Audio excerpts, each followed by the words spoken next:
Mr. President, we learned yesterday that our allies in Jordan were victims of a terrorist attack.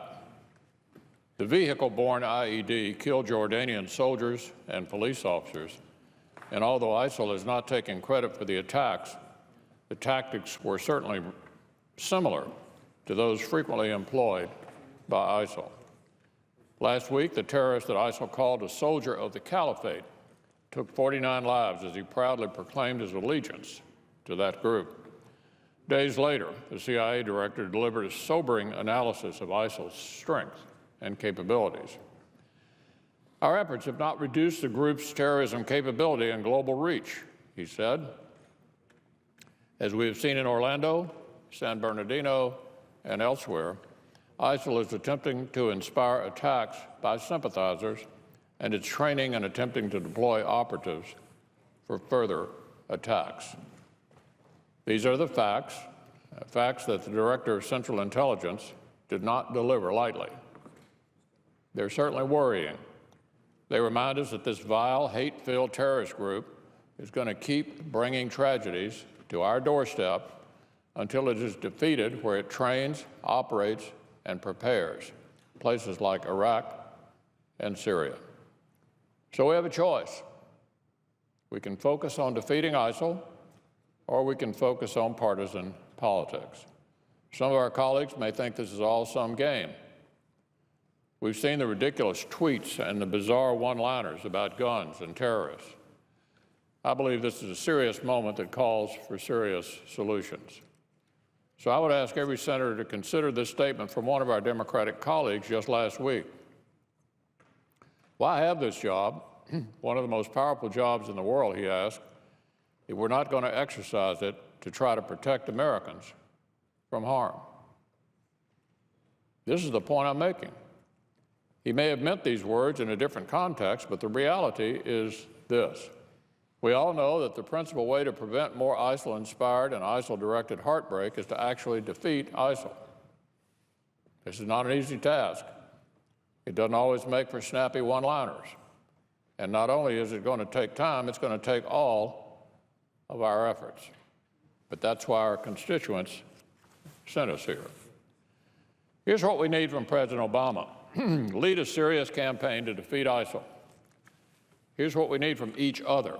Work towards serious solutions to fight terror beyond our borders and serious counter-terror tools to prevent attacks within our borders.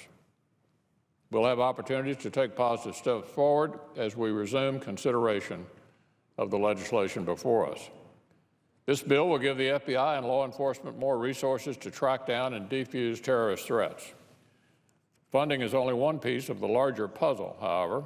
The FBI and law enforcement also need smart, targeted tools to help stop terrorist attacks before they happen in the first place. We'll have the opportunity to consider more good ideas this morning as part of the McCain Amendment.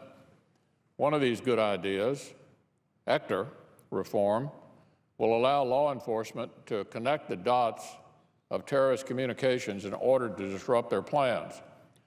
The inability to connect the dots has been one of the problems the FBI has had in identifying homegrown terrorists like the one in Orlando.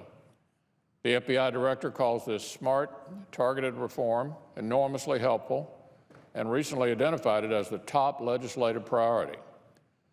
It will not allow for the collection of any content, nor will it infringe on civil liberties or civil rights.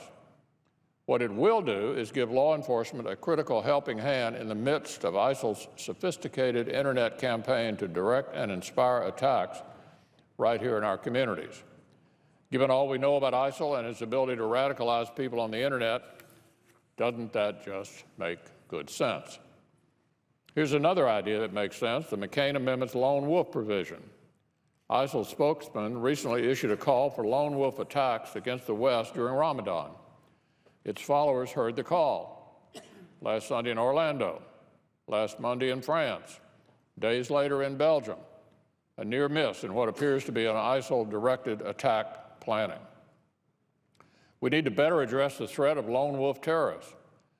That means providing law enforcement with the tools and the certainty necessary to do so. That's what the lone wolf provision will provide. It's an idea that passed Congress before. Now we can enact it into law on an enduring basis as a part of the McCain Amendment. Unfortunately, threats from lone wolf attacks are not going away. The legal authority to help prevent them should not go away either. Smart, targeted counterterrorism ideas like these were Republican priorities well before the terrorist attack in Orlando. They continue to be at the forefront of our efforts now. We also remain focused on doing what we can to help this president and the next one take down ISIL. These kinds of ideas should all be priorities moving forward for the Republicans, for the Democrats, for the President of the United States. We can spend our time redacting and reacting, or we can acknowledge the threat before us and work to prevent more ISIL-fueled atrocities.